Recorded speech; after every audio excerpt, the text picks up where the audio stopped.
Hi, y'all, and welcome to tonight's live stream. Currently, Court TV is broadcasting the Chloe Driver case, and it's kind of unusual because normally, of course, the defendant says he or she did not commit the crime that the person's being charged with. But in this particular case, Chloe Driver admits, everybody agrees, that Chloe Driver killed her 13-month-old daughter, Hannah. She admits that she went into an upstairs room of the home, locked the door, and then stabbed her daughter in the neck. Now, Hannah's husband broke into the room and held little Hannah as she died. But what's different about this crime is that Chloe says she was insane at the time that she committed the crime. And her defense team is asking the jury to find her not guilty by reason of insanity. Now, I've never addressed the issue of not guilty by reason of insanity before. It's hugely controversial. When we covered Lori Vallow Daybell, she was being tried in Idaho. And although there were a lot of questions about her mental status, Idaho is one of 4 states that does not permit the insanity defense in any form. So it didn't come up. It wasn't something that mattered. I'm going to go through now what the rules are in Georgia, which is where Chloe Driver's case is being tried. And we're going to hear some truly eye-popping testimony from a friend of Chloe's, if I can get it to play. I am currently having trouble getting it to download, so that I have some clips ready for you. There are 3 parts to what I want to talk about tonight. The first is I want to talk about the opening statements by both sides. And then I want to talk about what is the insanity defense. Like, we'll spend a few minutes on what is it, what are the rules around it. We'll talk about some of the different forms of it, just so you have a general idea of what that will be about. And then I hope I will be able to show you testimony by one of the wildest and most controversial witnesses I have ever heard from the stand. It's really amazing. You are going to hear some eye-popping stuff if I can get that to play. If not, I'll have done about 2/3 of what we were going to do, and I'll just save that part for Monday, when hopefully by then, I think it's a problem with the program that I use for editing, and it's not downloading. So it's been saying that it has 30 minutes or more ever since I started. I have one workaround. We'll see if it works. But I am going to, at the end of this, I want to ask your opinion. I want to know what you think about the idea that somebody could be not guilty by reason of insanity. Do you think that should exist? Or is it just a way of weaseling out of punishment for a crime that you've committed? What's your thought on that? Have we changed our views about mental illness?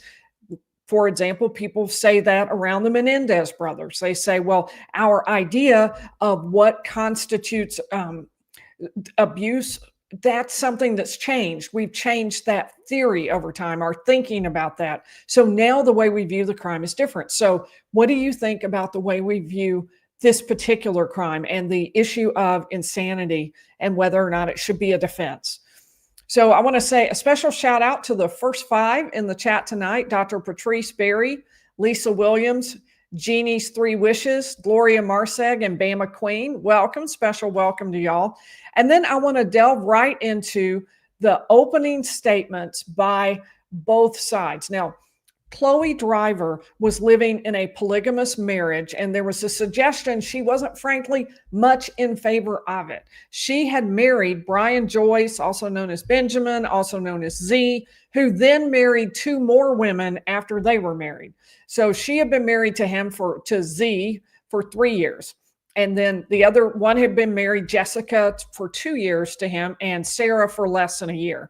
So the Chloe and Z had a daughter, Hannah. They all had special religious names. So Chloe, you'll hear referred to in the clips as Kawani. And then Hannah was called Nimzi. So you'll hear the people with their alternative religious names throughout this. Now, the person I want to show you his testimony, little clips of it, if we can get that part to play, that's Jason Stillers. He traveled with them, lived apparently in some kind of like a van or something out front of wherever they were living at times, but he was with them, traveled with them. It's a little bit unclear exactly what the relationship was, but he was with them a good part of the time, and he was with them throughout the period leading up to the murder of little Hannah and then following that as well. So in part 3, hopefully we are going to hear from him. So, I mean, and trust me, you definitely want to hear that. So if I can't play it tonight, we will play it on Monday night's live stream because it is very important that you hear that. So let's start with what we are going to hear from. We're going to start with the prosecution and the opening statement. Just a few little clips from it. Here is that they had very sort of radical views. They were strict vegans. They only drank purified water. They did not believe in any type of drugs or alcohol, no modern medicine. Hannah never had a birth certificate or went to the doctor. You'll hear that they participated in alternative healing practices like drinking their own urine, sensory deprivation, meditation, that they did not believe in modern medicine. You will hear that they collectively as a group engaged in this sort of thought process that they had a higher consciousness than the rest of the world, that they were called upon to challenge the realities of sort of the traditional worldview. So that is one of the arguments that is going to be lodged, is that they had very different worldview. They had a different way of thinking, things that many of us would not agree with, things we don't normally live with. The question is not whether they believed everything that the mainstream believed. It's whether those beliefs amounted to the level of the insanity plea, whether or not they met that legal standard. After we finish these clips, I'm going to unpack that standard for you so you can see and understand what it is. I will say this, it is an extremely high standard. It's very difficult to reach. When Jason and Benjamin were distracted, moving things out of the basement, Chloe Driver, at some point, went down to the kitchen, got a knife out of the knife block, returned to the room with Hannah, locked the door behind her, and repeatedly stabbed Hannah to death with this knife. She then took the knife and stabbed herself in the neck. So one of the things that we have to think about as we consider the arguments that the prosecution and the defense are making is what exactly happened and whether or not the insanity contributed to what happened. Throughout this, we're going to hear about a lot of things that may seem different to us, but does that contribute to the inability to understand what she was doing when she committed the crime? So we're going to unpack that, but that's throughout this, the prosecutor is going to say it doesn't rise to that level. And notice particularly that issue of the locked door. And does that indicate that she knew what she was doing? The prosecutor is going to talk about that in just a minute. Defense is raising the issue of insanity and going to ask you to find her not guilty by reason of insanity. And that is their burden to prove. One of the first things that she wrote to law enforcement, because she could not speak because she had a trach, was, "How long will my prison sentence be for killing her?" This is the evidence that will come before you that demonstrates that she understood the wrongfulness of her actions. Pay attention. She locked the door. She waited until she was isolated. And the prosecutor is arguing those sorts of things suggest she knew exactly what she was doing. This was intentional. This wasn't something where she was overcome by her mental illness. She had no idea what was going on. This was very intentional. When you lock the door, when you wait until everybody is gone and you can get away with something, then maybe this rises to a different level. Don't worry, we're going to hear the defense argument next. I just want to make sure you understand what the prosecutor is arguing. The next thing I would like you to pay attention to in the presentation of evidence is why she killed Hannah. I was going insane and no longer wanted to be with his friends, but kept coming back for him. I only wanted my baby and husband, but he refused. The evidence will be she wanted him. She wanted to be with him. She searched killing somebody to save them. Also, a couple of weeks before she killed Hannah, she searched how to snap a neck. The evidence is going to be she was evaluated in the hospital by a psychiatrist shortly after she killed Hannah, and he indicated patient felt the only way out was to kill her daughter and herself. that particular piece of evidence could kind of go both ways. If she felt like the only thing she could do, that might rise to the level of what we're going to talk about in just a minute, of a delusion. And that's what the defense is going to argue. But the prosecutor is saying this is planned in advance. She's thinking through this. These are conscious choices that she's making. She's choosing her husband, and that she wanted the husband. She didn't want the other two women around. She wanted just the family with her husband and the baby.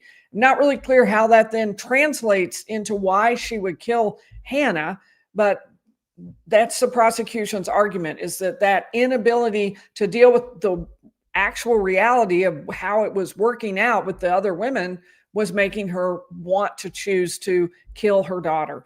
Also talking about the searches that she did, light searching, for example, for how to snap a neck. And that was done in advance. Again, they're saying this is something where she's thinking about this in advance, where she's planning this in advance.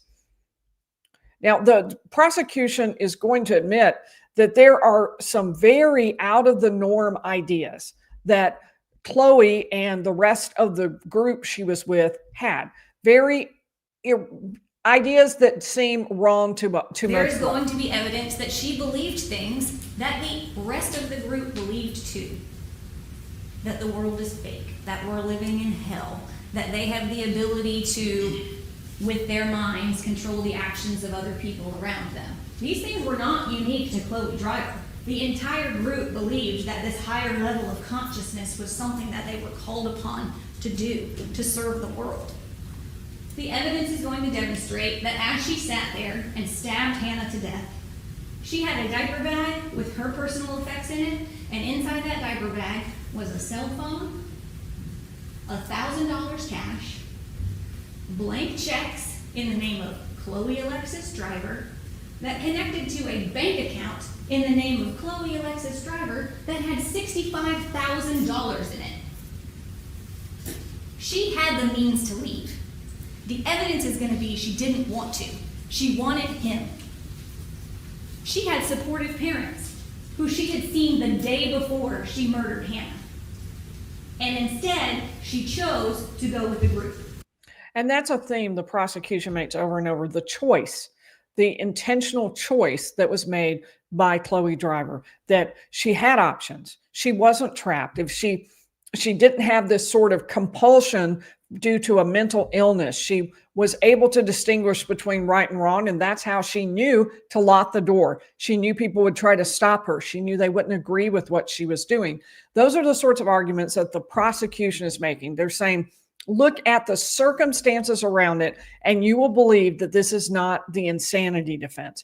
But now let's listen to what the defense had to say in their part of the opening statement, Ms. Driver does not dispute that she killed her 13-month-old baby daughter, Hannah Nicole Driver. There is also no dispute that at the same time, Ms. Driver stabbed herself repeatedly in the neck, not once, not twice, not 3 times, 4 times, and then took the knife to her chest. There are rules. Now, they're going to argue also that Chloe Driver was being controlled, not just controlled in terms of her circumstances and in terms of what she was allowed to do, but also very specifically because she was not allowed to take medication that she needed for her mental illness. There was specific medication. We weren't told what that was during the opening statements about what she was going to need. And because of the patriarchal circumstance in which she was, Z controlled whether or not she could take medication and said she couldn't. Even worse, said she could take CBD, which apparently worsened her condition. So she wasn't allowed to do the things that might have prevented her from reaching the stage at which she was so mentally ill that she would actually kill her own daughter. What to eat, what to wear, who they could talk to, when she would have access to her cell phone, when she'd be able to speak to her parents. There were discussions about her needing treatment and medication. Oh, sorry. I didn't mean to. But see, I was just getting it ready. Michael doesn't agree with pharmaceuticals. He doesn't believe with white coat intervention, as he calls it. He was not going to let her put any medication in her body because she was breastfeeding, and she needed to be pure. He also believed that he could self-diagnose and self-treat Chloe on his own. And the consequences of that choice by Z are obvious as well. She didn't get the medication. There was testimony that hopefully we'll hear about the people in the group, at least one, that man, Jason Stillers, trying to persuade Z that maybe she needed hospitalization, and he didn't agree with that either. As a result, she ended up with the choice to give her CBD, which ended up making things worse. And there was a wild incident where she apparently tried to escape from the group, and it's unclear exactly what all the things that occurred were, but certainly it indicates that all was not well in this polygamous relationship. On November 25th, 2020, Chloe Driver ran out of an apartment through an apartment complex parking lot into oncoming traffic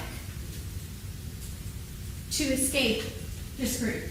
She was having a major mental health crisis and episode. During that time, she was begging strangers to help her get away from him and get help. She contacted her parents to please come and get her in Asheville, North Carolina with Hannah and help her get away. That Brian was hurting her, she was afraid, she needed help. Her parents immediately got in the car and started to make that 2-hour drive to Asheville. Benjamin went through her phone, found out that they were coming, and the result was he took the child and kept her away from her child for over 2.5 days. There's a police report about that too. When her parents picked her up that day, Miss Driver had a black eye. Now, her searches showed, the defense argued, that she wanted a way out. She wanted a way out both for Hannah and she wanted mental health help. And she wasn't able to get it within the confines of that relationship, that Z wouldn't allow her to get that. So that's their argument. Miss Driver did search for other things other than how to snap a neck.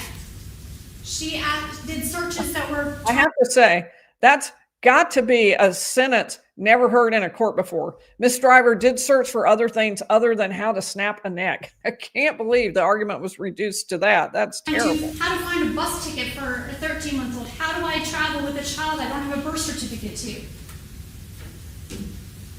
There are also indications that she was understanding that she was experiencing some crazy things in her mind. She searched for schizophrenia. She searched for other ways to get mental health. I never had a birth certificate or went to the doctor. Let's stop that. So now the defense also argued, I think I moved it too fast. We'll just move this toward the end, that there's no motive here, that there's nothing, no reason for Chloe to suddenly kill her daughter. She was, by all accounts, a great mother, a very loving mother, a doting mother who cared for Hannah, who took care of her, who was still breastfeeding even at 13 months, that she had done everything she could to care for her. Why? Why would she suddenly do the absolutely unthinkable and kill her own daughter? We'll see if I can get it in about the right spot. Yeah, I'll play it. We're trying how to find a bus ticket for a 13-month-old. How do I travel with... We'll move it a little further. There are also indications that she was understanding that she was experiencing some crazy things.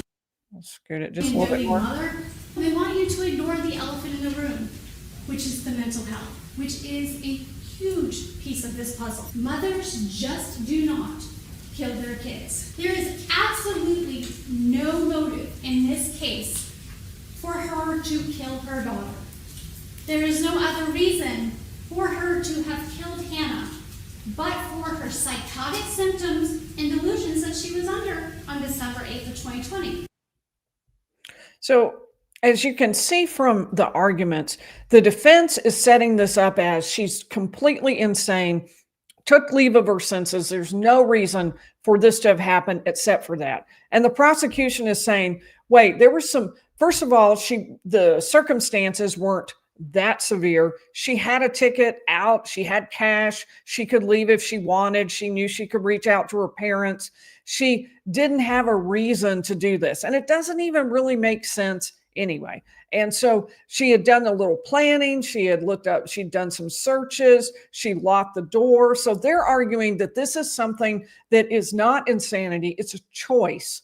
And she may have a mental illness, but it's not something that excuses what she did. So now I want to talk a little bit about what exactly the law is around this. Now, in Idaho, this is not the law. Each state has sort of a different set of laws or things that go around this. So what I'm going to talk about is Georgia's, and a lot of these overlap. Most states have pretty similar rules. There's a model penal code that includes this, that includes some of these circumstances. There's something called the Monotone rule that's based on a British case. So I'm just going to give you an overview of sort of what it's about. Before I do that, I do need to say thank you to Michael.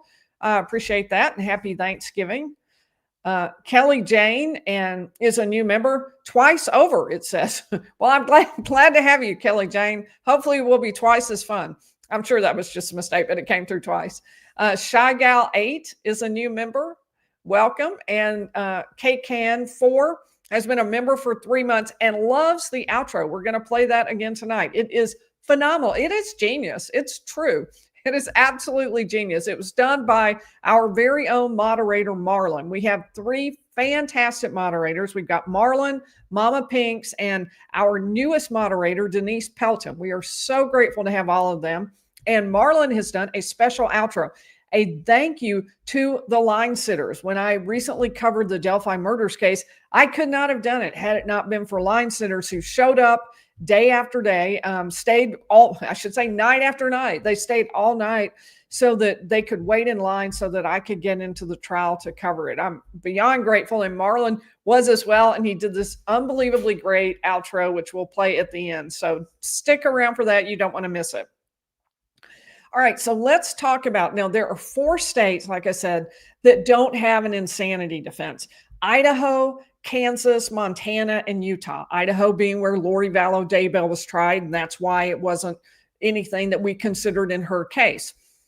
In Georgia, let me go ahead and add this to the stage. We have proceedings upon plea of insanity or mental incompetency at time of trial, at time of crime.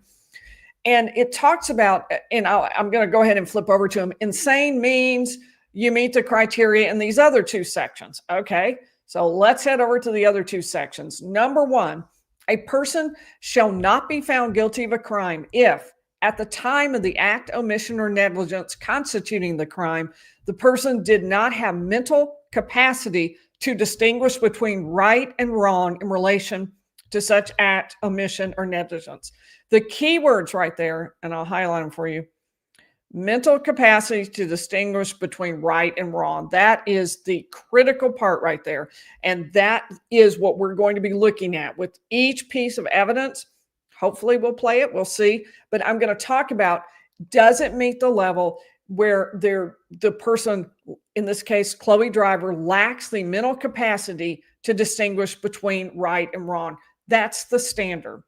Another standard in Georgia, and that is more or less a Monotone rule, pretty close, known as that based on a very old case from England. Then another statute that we have here in Georgia, delusional compulsion. A person shall not be found guilty of a crime when, at the time of the act, omission, or negligence constituting the crime, the person, because of mental disease, injury, or congenital deficiency, acted as he did because of a delusional compulsion. We'll go ahead and highlight that. As to such act which overmastered his will to resist committing the crime. So think about the way it's saying, and I'm going to go ahead and highlight overmastered his will to resist. And in fact, it's all important. I'm terrible about that. I always think everything is important. So it has to be because of a mental disease, in this particular case, or injury or congenital deficiency. It has to be because of that. And it has to have actually, that's the reason for the act.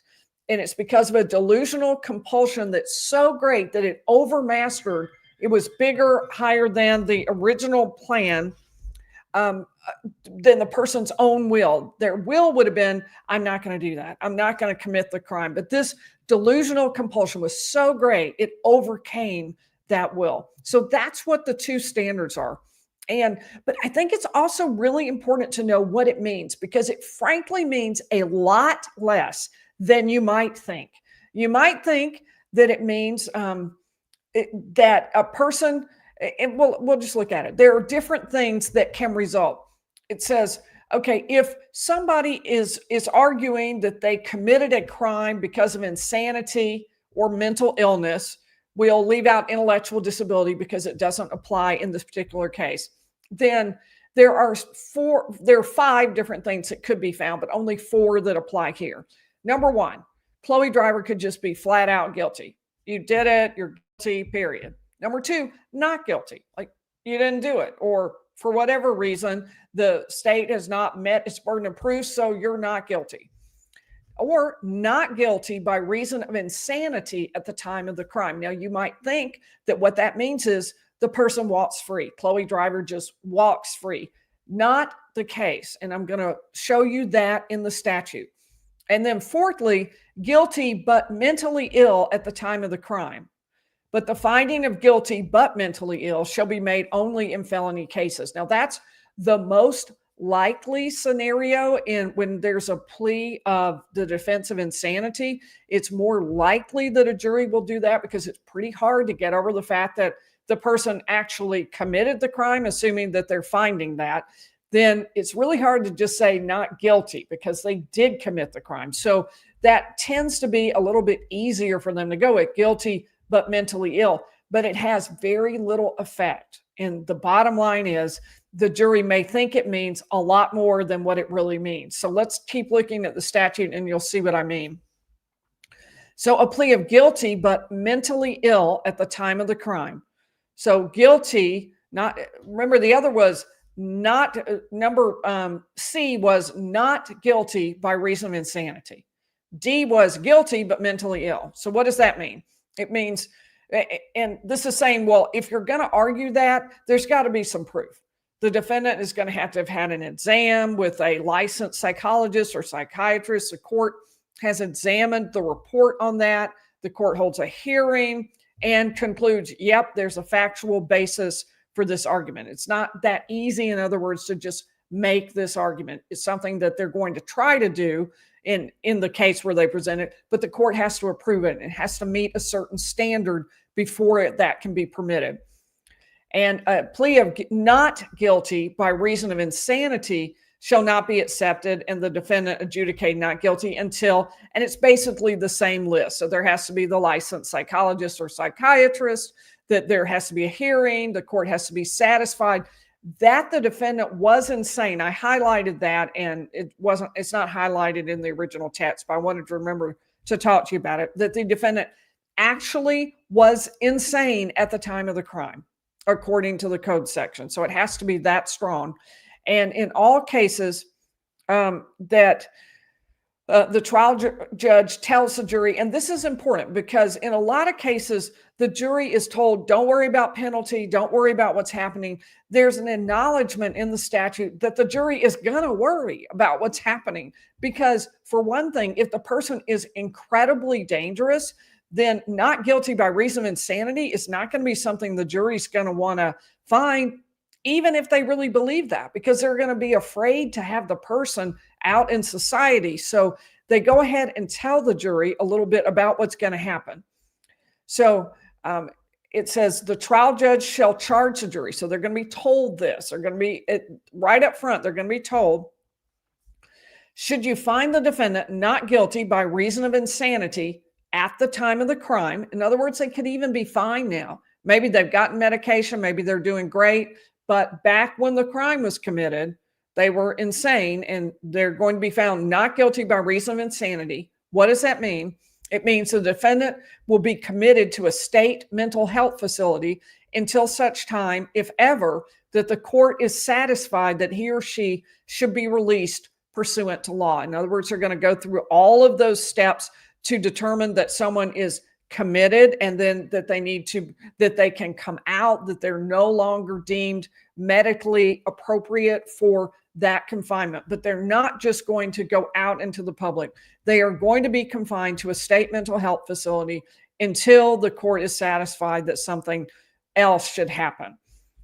And if you find the defendant guilty but mentally ill, that's the lower one, at the time of the crime, the defendant will be placed in the custody of the Department of Corrections, which will have responsibility for the evaluation and treatment of the mental health needs of the defendant, which may include, at the discretion of the Department of Corrections, referral for temporary hospitalization at a facility operated by the Department of Behavioral Health and Developmental Disabilities.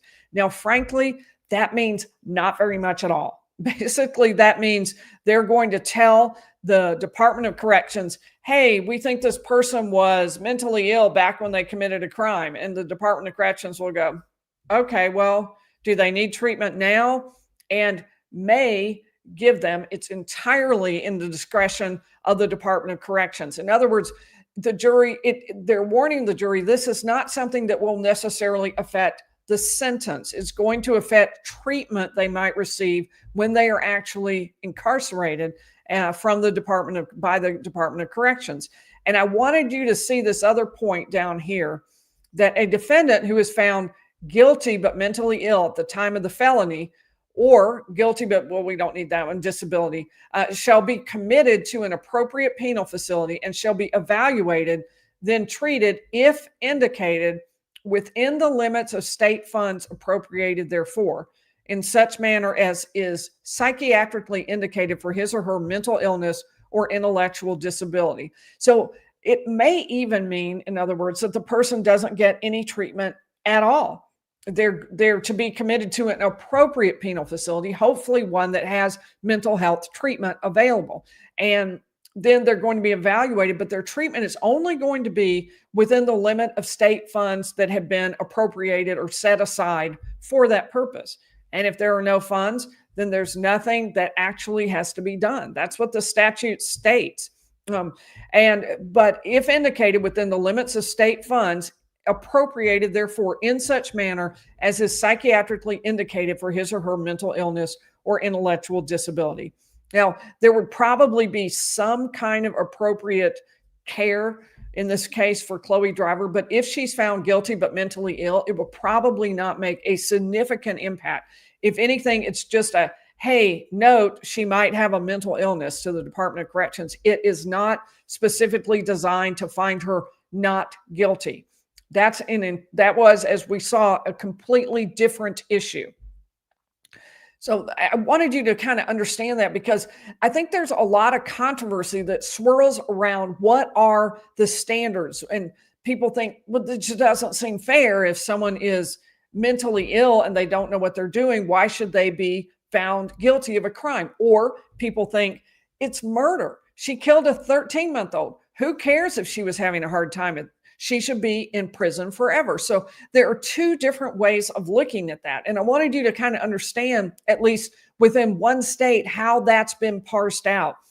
Very, very few defendants are going to fit into the category of not guilty by reason of insanity. That's just very, very rare. Most, if anything, in Georgia anyway, would fit into the lower category of guilty but mentally ill. And as you saw, that doesn't really have a lot of effect. It's simply sort of a statement of the kind of treatment that they would get. It's not necessarily something that will affect them. And that is, I think, super important for people to know. Now, and the burden of proof is on the defendant to prove insanity by a preponderance, and on the state to prove sanity beyond a reasonable doubt. Those seem contradictory to me. It seems like there's a gap between those two, but tie goes to the defense. So it's the defendant proves insanity by a preponderance, or the state proves sanity beyond a reasonable doubt. So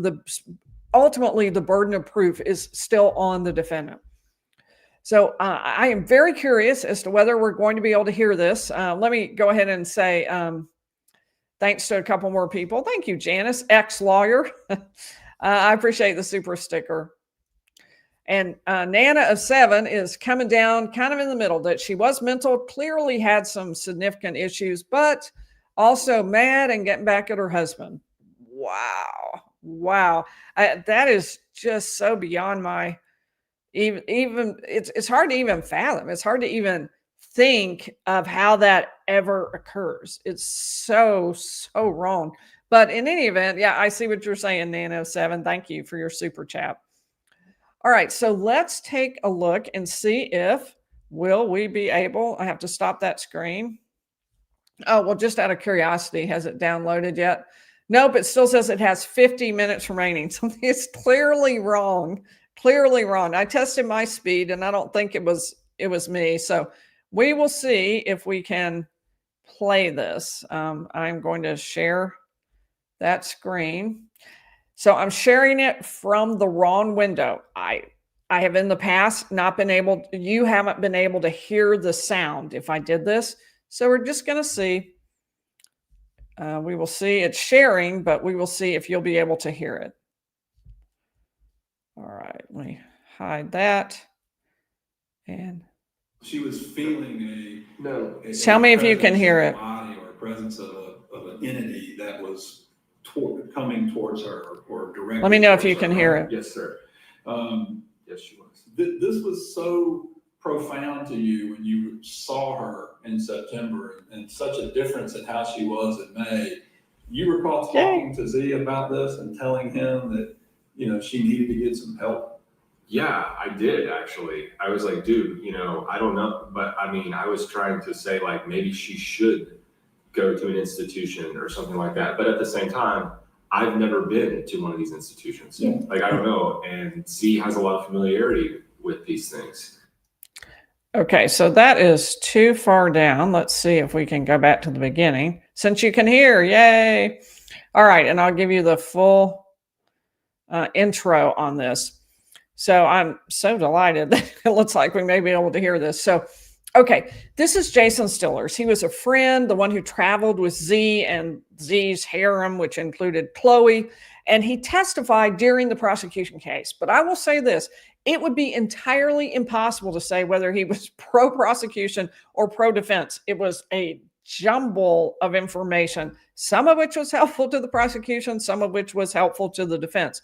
It's some of the wildest testimony that I think I've ever heard. And it started with this very strange exchange that I'm about to play for you between the prosecutor and the witness about what real means. In terms of the belief systems or the things that you may have discussed amongst the group, was there any type of belief that the world is fake or things are not real around? Not real? Mm-hmm. Well, define real. Okay. Do you recall having discussions or the group subscribing to some type of a belief that? No, I asked you a question. Okay. I asked you to, or I made it as a statement, define real. Okay. Was there any belief system amongst your group that? Okay, by the way, the correct answer there, if you are the prosecutor, the correct answer is, I'm asking the questions. You don't get to ask questions.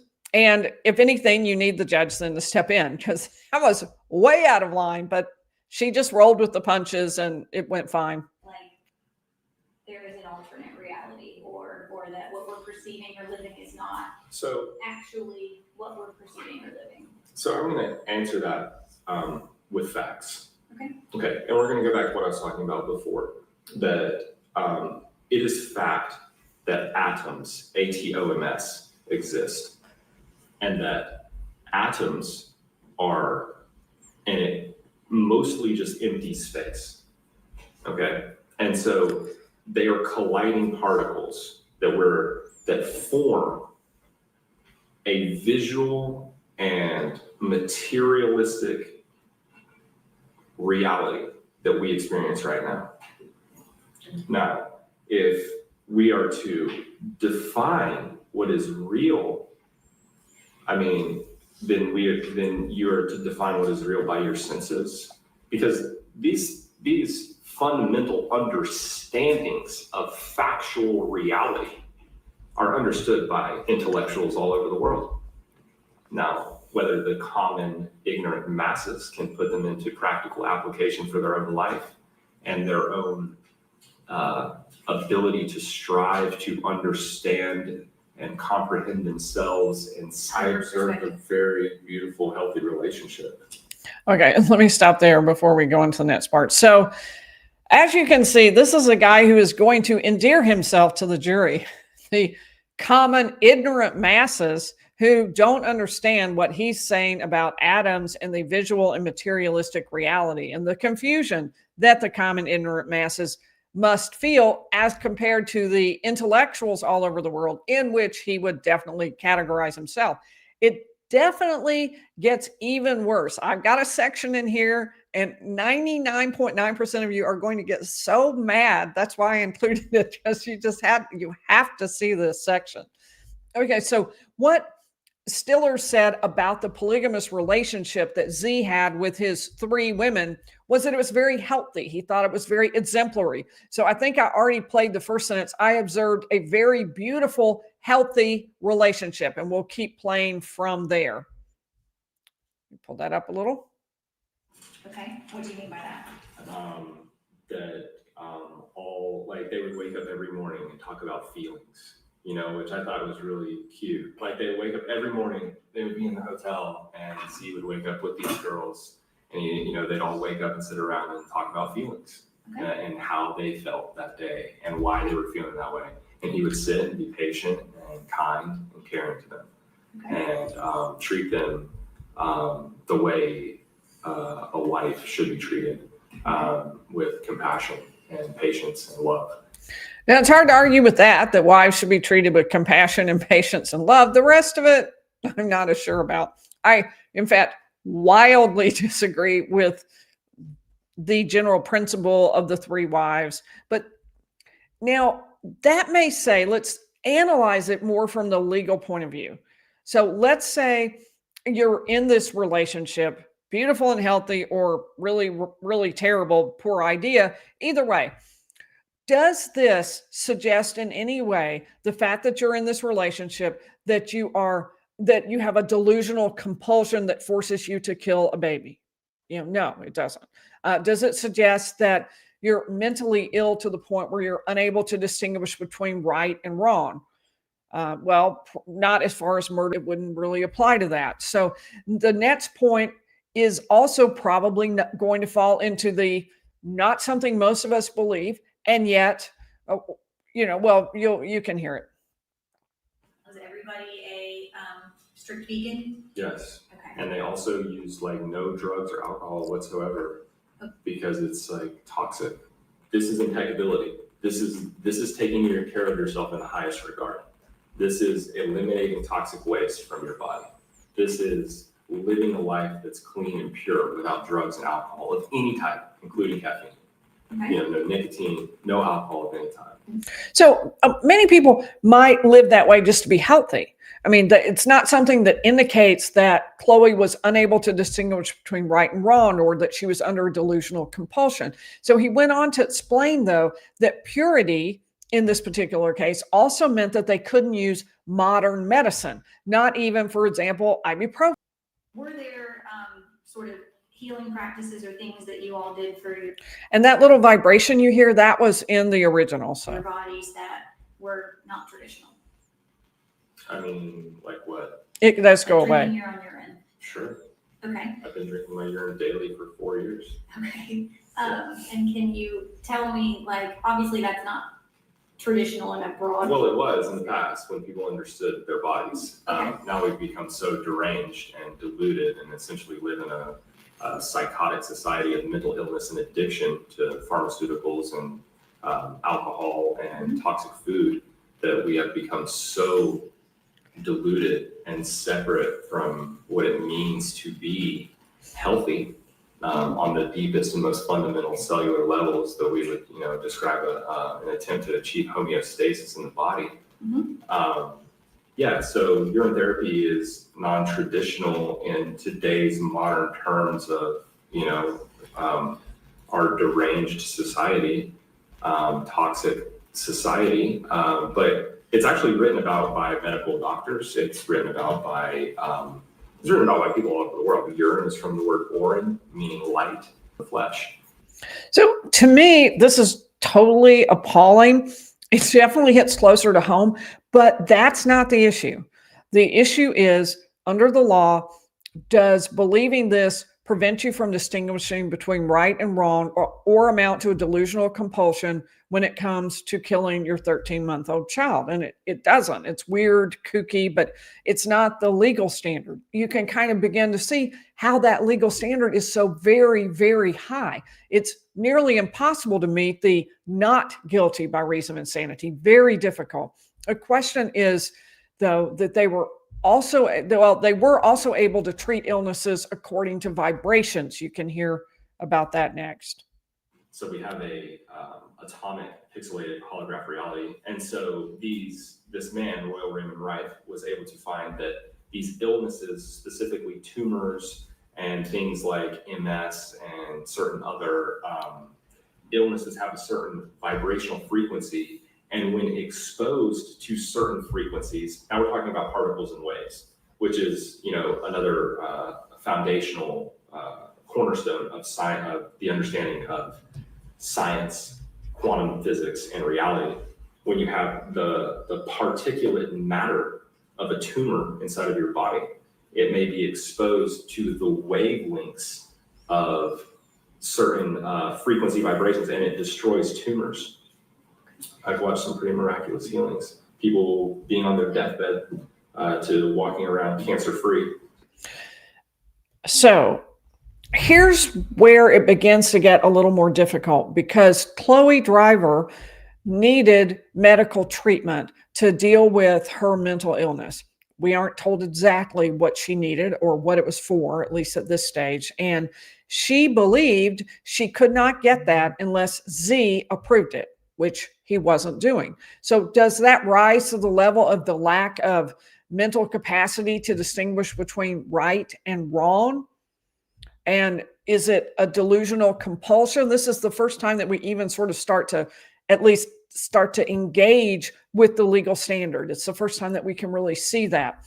So next, they're going to talk about the fact that members of the group, and that would not necessarily be Chloe, sat in the dark for really, really long periods of time, like you'll hear. And so I taped off the bedroom and the bathroom, and I blacked out all the windows, and I retreated into into a meditative place for 432 hours. Okay. And was meditation or sensory deprivation or dark therapy, was that something that Z and the three women also subscribed to and participated in? Z did dark therapy like 10 years ago. I know Shayla did the dark therapy for a very long time. Okay. She went into the dark for like 2 months. So again, to me, that seems very strange. It doesn't seem like anything that would help your body. If you have scurvy, I guess it's particularly bad, but it doesn't even necessarily include Chloe. So again, this is nothing that would rise to the level of her meeting the standard, the threshold for the legal standard of whether or not she has an excuse for the murder that she committed. So it's just not rising to that level. Now, the group was extremely patriarchal, and Z controlled everything, which Stillers explained was exactly the way it should be. And this is for all of you out there who want to get mad. Here you go. This culture and society in the modern world has deviated a long way from traditional practice, but my father is the head of my house growing up, not my mother. Okay. Like we lived in a house where my dad set a standard, and that's what we lived by, and my mom was a wife, her dad, like it's a patriarchal household, So and my mom was never oppressed, just like these girls were never oppressed. So you subscribed in that way to more traditional gender roles? Yeah, more traditional gender roles where the man is the head of the household. Okay. Absolutely. All right. And Z is the head of his house. Is that biblically based or what? No, it's psychologically sound. Okay. It's like, men are better leaders. They're better decision makers. They can regulate their emotions in a way that women cannot. And they're just, they're better leaders. Did you ever So- see that manifest itself in the mistreatment of Absolutely not. Shayla Gami? I've already told you how sweet and kind he was to these women, but also at the same time, he sets a standard. If they wanted to go do drugs and alcohol, then leave. That was the thing. It's like they all lived this life with him by choice. So that is going to become sort of the crux of the defense argument, is what exactly was the relationship between her inability to get medication or medical treatment and the delusion. I think that's where they'll actually tangle and maybe give the jury something to think about. But anyway, I thought y'all would be interested in that particular segment. In fact, I'm just curious. Let's see what's being said. I'm just curious. How many women are on the jury? We Scottish Kiwi wanted to know, but they were allowed to talk about their feelings. Momo Sharp pointed out. He's all right. I'm just curious. Hold me back, says Hope Damon. Yeah. It is. I figured y'all would really want to see that part in particular. So, but here is where it kind of hit the road for Kawani, which is their name for Chloe. That this situation created this huge problem because Z didn't want her to take any medication for her mental illness. Her problems became so severe to the point where they actually occupied most of the group's time, which is just, you can only imagine how bad things must have been if the entire group is organized around trying to control Chloe.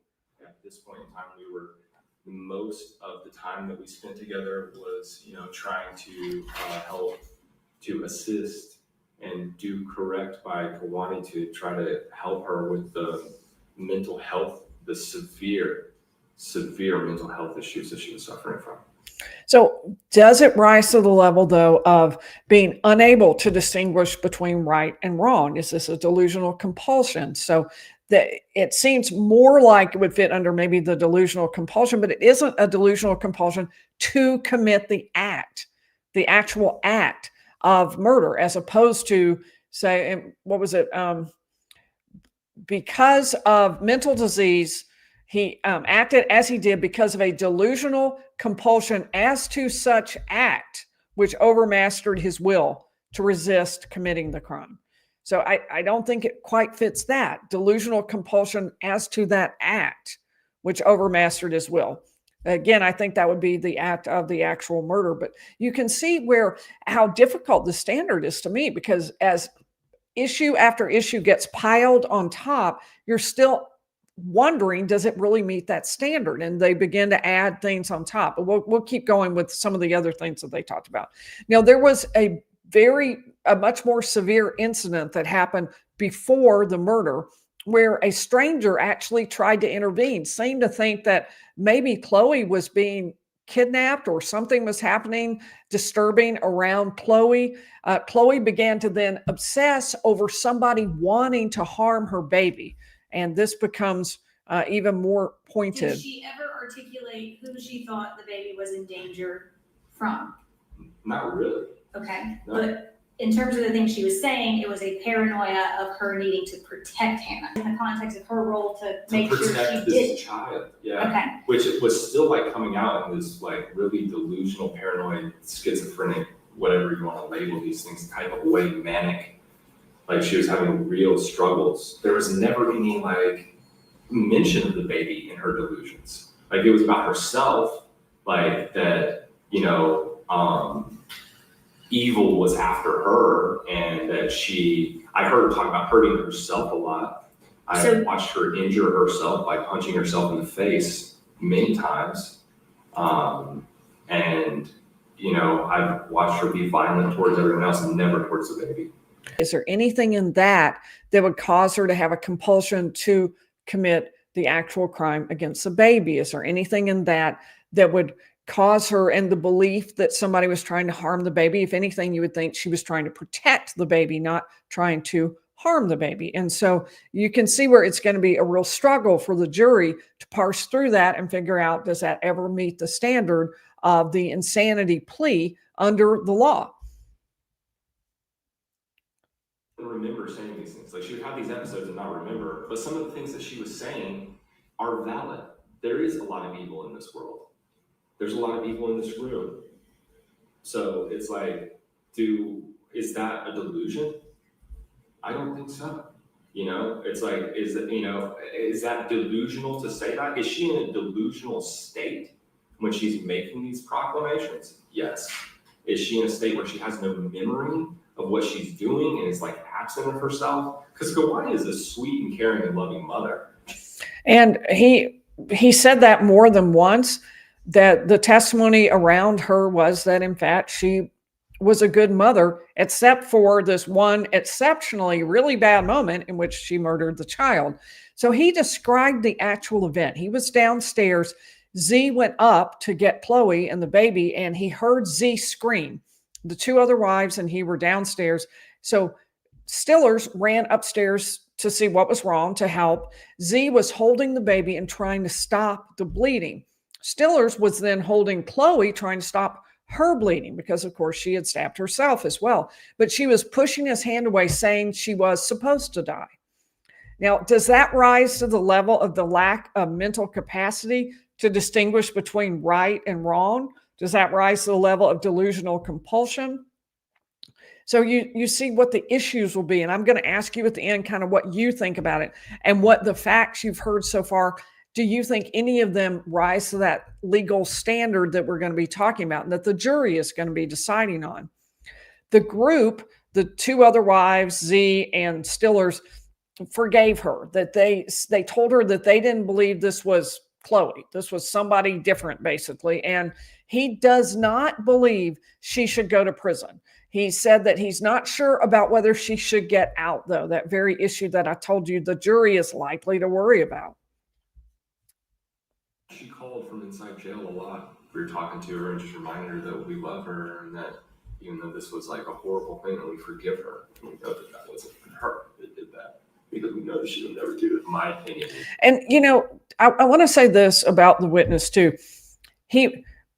I really disliked some of the things that he said, but his talk around Hannah, little Hannah, he became very emotional. He started crying. He said she was his little friend, that they had become very close, that he was good with kids. He loved kids. And he was clearly very emotionally distraught over her death. So I did think, yeah, anyway, I don't want to leave it with, nothing in his favor. I thought that was in his favor.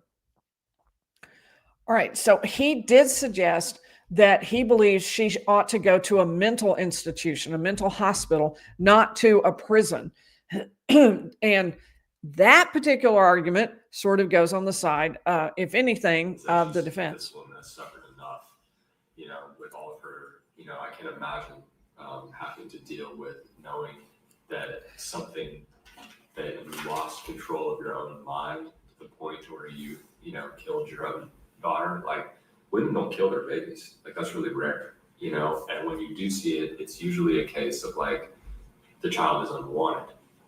That's not what this was. This was not an unwanted child. This was some kind of deep thing being expressed through Kuwani that started, like I said, the trauma that fractured her, I think, began when she was a child.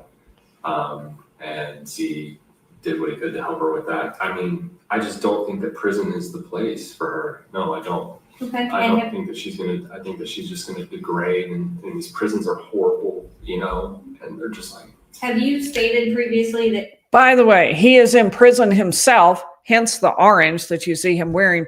He's in prison because of that incident where the woman was trying to help Chloe, and there was a huge melee, and in the process, apparently, Stillers punched the woman. That's what he's in prison for. He says she attacked them. He testified to that. I'm not going to include that because it's not directly related to what we're talking about. You think she suffered enough and that you all believe she needs to be free in society?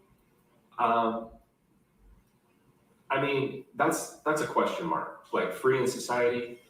And my question is whether you have stated that you think she suffered enough and that she should be free. Okay, I think that she has suffered enough. Do I think that she needs to be immediately free?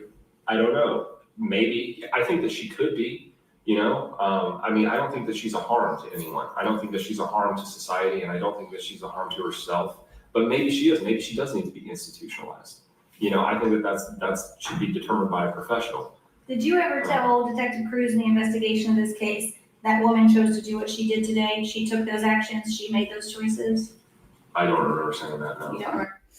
So I thought that was a pretty coherent explanation of the defense position, which is that she's not a harm to herself, that she suffered enough, that she should be free, but maybe she needs treatment in the meantime. It sort of tracks that statute. Maybe if she was not guilty by reason of insanity, maybe she still needs some treatment. Maybe she's not safe. Maybe a professional should decide whether or not she should be free. And the defense suggests that the treatment of Chloe was a lot worse than Stillers has described up until now, talking about the lovely relationship, the good relations between the wives and Z, that the defense suggests that at some point, Chloe was actually hidden away in a basement, and the witness doesn't buy it at all. Remember saying that? No. Did he ever talk to you about a time in which he took Kalani back to his house in Connecticut before the child was born, when they first met, and he had her living in his parents' basement? Yeah, I do remember him talking about that, like briefly, like that's how they met or something like that. That's when they first met. You recall him telling you that he kept her in the basement because he didn't want his parents to know about her at that time? He took food down there to her? Definitely not. And they definitely knew that she was there. That's ridiculous. Okay, this would have been not September of 2020. I'm talking about before that. Oh, yeah. When they But I first mean, met. dude, Michelle Joyce is not the kind of lady who has somebody in her house and doesn't know about it. That's impossible. That's a really strong, completely impromptu answer. Like, that wouldn't happen. But one thing the witness was very clear on, Stillers was very clear that there was this dramatic change in Chloe, in her personality, before she committed the murder. Now, that issue is very pro-defense. That would assist her in her argument. Here's what he said. Okay. September, though, in Connecticut, your testimony is that you begin to see her, a change in her personality, a change in her. Yeah, a radical change. Yeah. She struck Z when I was there.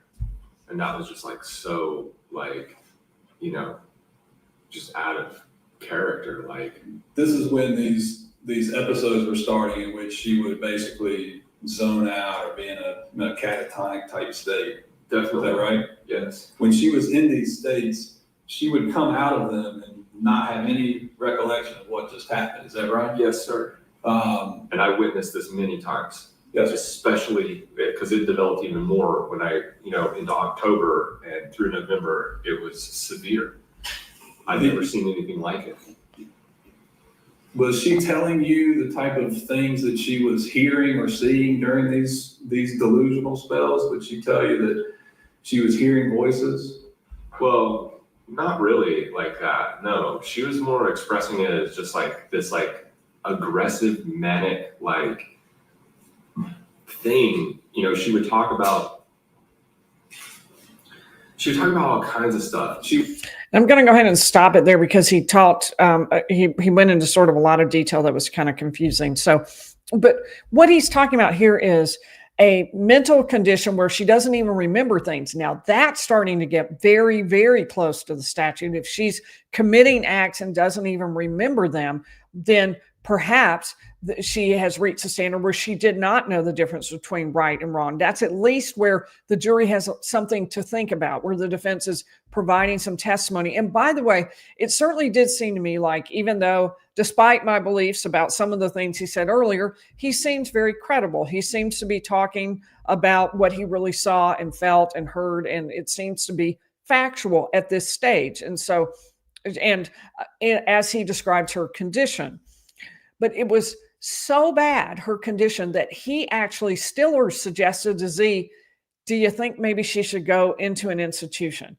And this is the part that is really, really sad. He was feeling a presence of a body or a presence of an entity that was coming towards her or directed towards her, right? Yes, sir.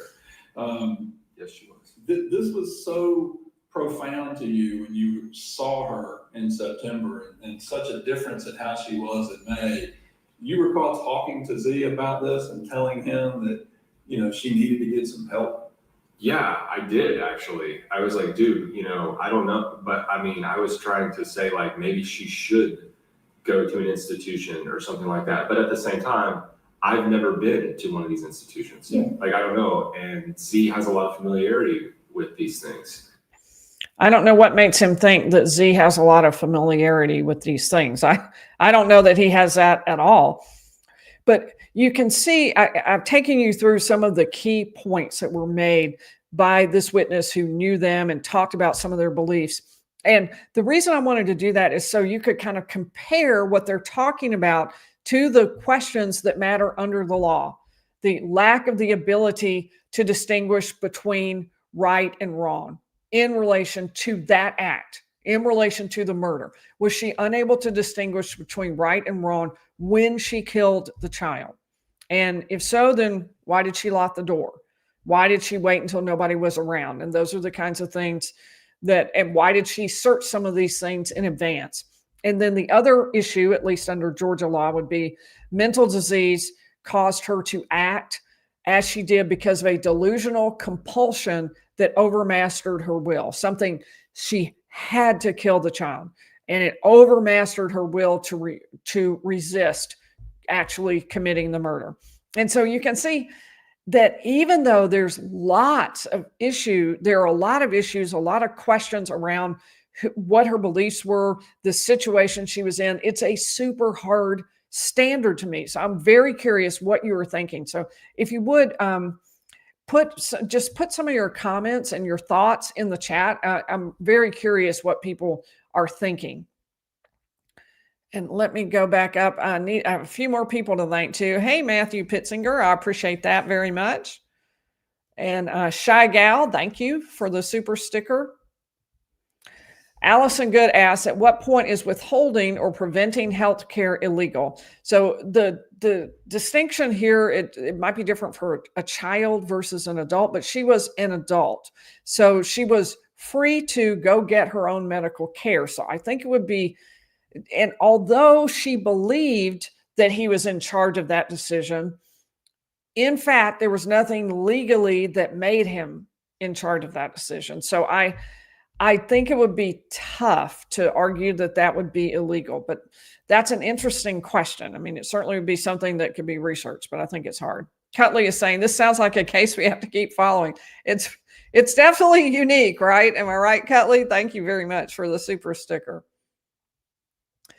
Idiot Win says, the state said it's defense's burden to prove not guilty by reason of insanity. I'm terrible with the acronyms. Remember, no acronyms if you can avoid it.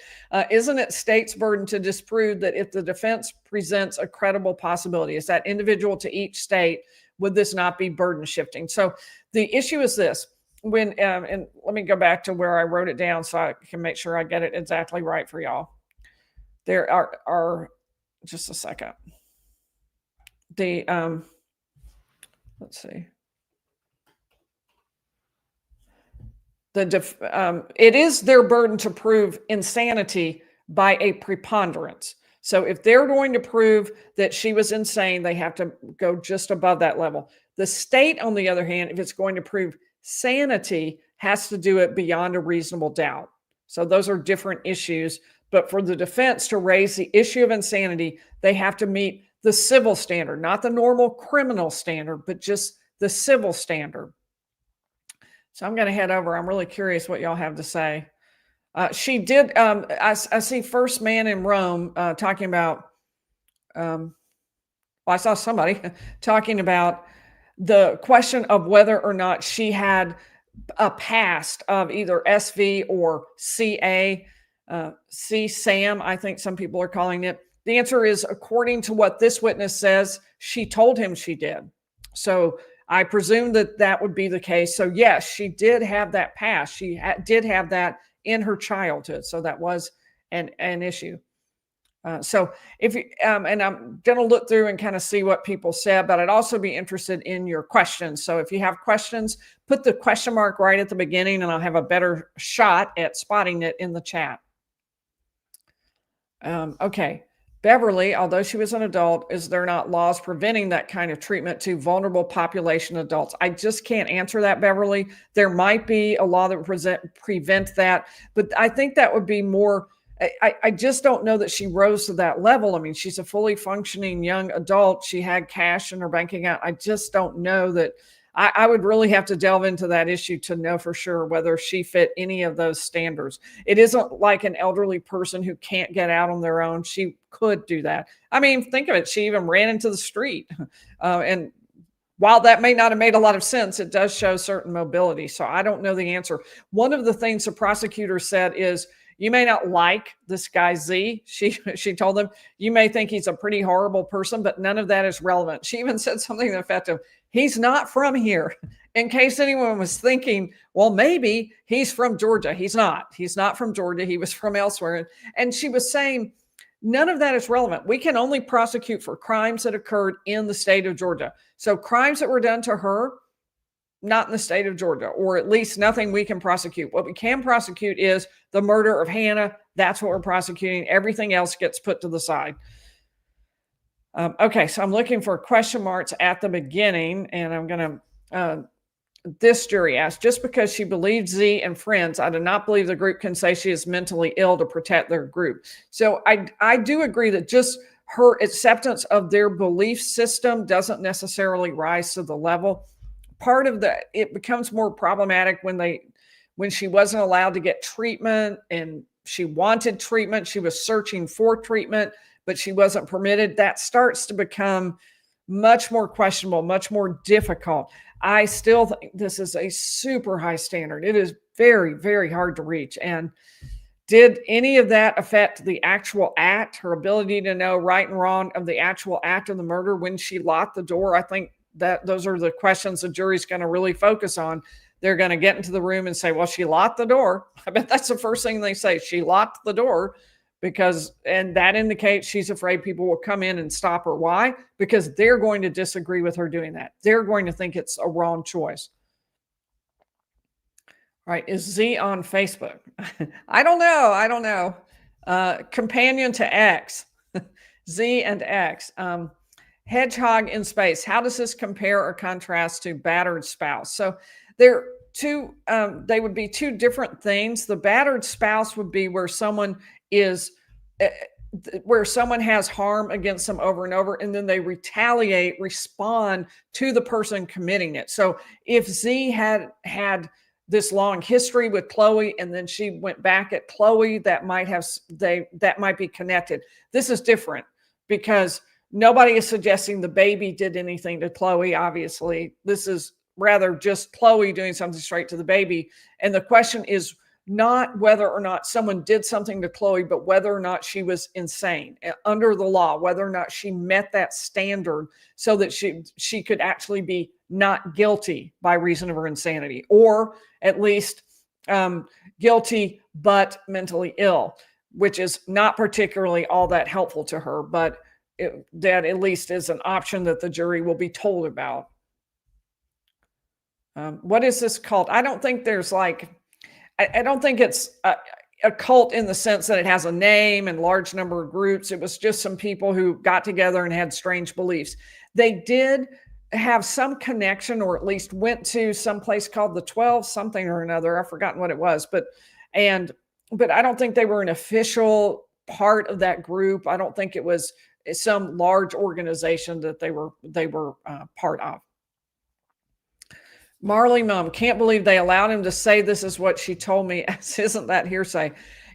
Here's what I'm thinking is his testimony, like I mentioned, helped the prosecution and hurt the prosecution, and helped the defense and hurt the defense. It was kind of both. So my guess is that everybody decided we're just going to let this come in, and they didn't object because, as you could hear, there weren't objections. However, remember that a lot of these statements that she made were statements by the party opponent. They were statements by Chloe herself. So that actually would be admissible. But you're correct that there were just no objections. I don't think I heard a single objection during the entire time I was listening, not one. So that was unusual that there were none at all. All All right, we'll do another question or two. Was she legally married to Z? I guess I don't know that for sure, BS. I think so. I think that she was based on what they said, but in which case the other two weren't legally married. I don't know exactly how it all worked, but she seemed to feel that she was legally married to him anyway. All right, so I am looking for question marks at the beginning. And can the jury, young Black economist asked, can the jury decide how long she should stay in the mental institution? Or is it someone else? The answer is it's someone else. The way it's done is there would have to be a petition out. They stay until there's a petition out to have the person removed, and then a court would hear that, would take evidence on whether or not it was appropriate at that time. So according to the statute, she would stay there until, let me go ahead and go back to that because I want to make sure I have that exactly right for you. It's done by the court until the court is satisfied that he or she should be released pursuant to law. So that's the standard, is the court has to make that choice or decision in the end. It definitely would be input from doctors and that sort of thing. All right, well, we are about to have our brand new Honoring the Line Sitters, unbelievably amazing outro done by our very own Marlon. So thank you so much to the mods. I really appreciate it. Mama Pinks, Denise, and Marlon, and enjoy.